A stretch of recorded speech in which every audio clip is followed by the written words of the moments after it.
Hi, my name is Giselle, and I'm going to be making a video for this module, for this discussion board.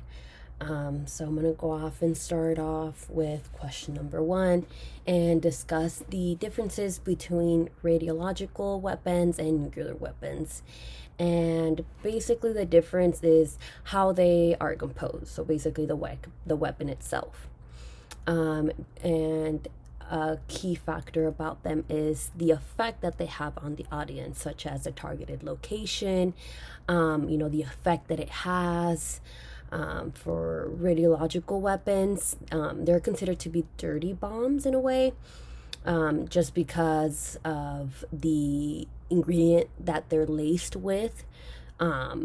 It's a agent that, when it's deployed, it creates a very severe environment. The air just becomes infected with the exposure of the radiation. Individuals will face very serious health effects, such as like poison in their bloodstream, hair loss, heart and brain defects, such as another type of effect that it will have on a human would be the acute radiation exposure that it will have. It's a syndrome, the acute radiation syndrome. It also tends to release a very toxic debris that when we inhale it, it just will create severe effect on our health. It also creates a radiological dust in the air. It's highly spreadful. It creates a unhealthy environment, very toxic. And if the environment, if the location has a long-term exposure to it, the place tends to be uninhabitable. So it would be no longer healthy enough or even be available for humans to even be around, just because of how long the radiological weapon was, or the debris in the air was exposed. It would no longer become a livable location for individuals. And then in respect to nuclear weapons, they're often referred as mushrooms. So when once the nuclear weapon has been designated, it will basically create a cloud in the sky, create a mushroom effect. Kind of looks like it. And then it's also very known in the attack that happened in Japan.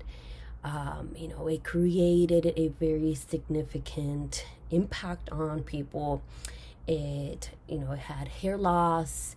I think your skin was peeling, your skin peels. It kind of has like a melting effect towards it, just because of how strong the nuclear weapon is, and how dangerous it can be. It also causes death. It causes instant death.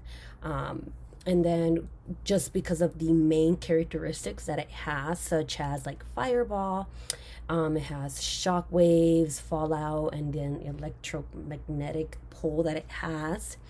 It is, obviously that both weapons are significantly dangerous. They both have long-term effects. The radiological agent that it has, both of them has that radiological agent.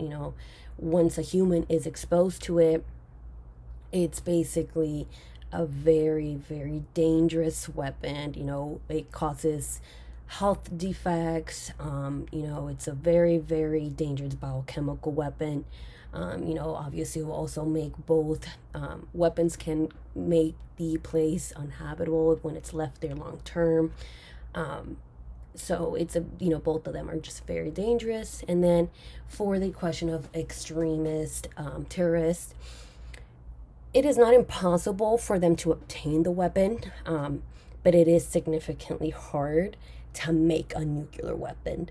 It's harder than it is to make a radiological weapon. The reason being is because, one, it's really, really, really difficult to create a nuclear weapon, just because of how detailed you need to be to make the weapon. you need to be a professional. You need to be an expert in creating a nuclear weapon, just because of its serious damage that it can create. Even when utilizing the weapon, putting it in a targeted area, it's even difficult to even just utilize it as well. Also, there tends to be in radiological weapons, it's not as difficult, but it's still pretty hard to get that weapon, to actually designate the way you want it to be. It's less difficult, but, a little harder. And then another way that most terrorists can obtain it is through, in regards to nuclear weapons, or radiological as well, but specifically for nuclear weapons, you would have to at least either steal it from another country for terrorists to obtain it, or they would have to get it from a different country that already has the weapons made. And then in regards to policies and programs and laws that can prevent these types of attacks is, creating obviously regulations and policies. And a great example is international countries and the US also have created funds. They've created certain programs that that basically block and can also prevent from dangerous groups to utilize these weapons, by creating programs such as the Nuclear Regulatory Commission, and the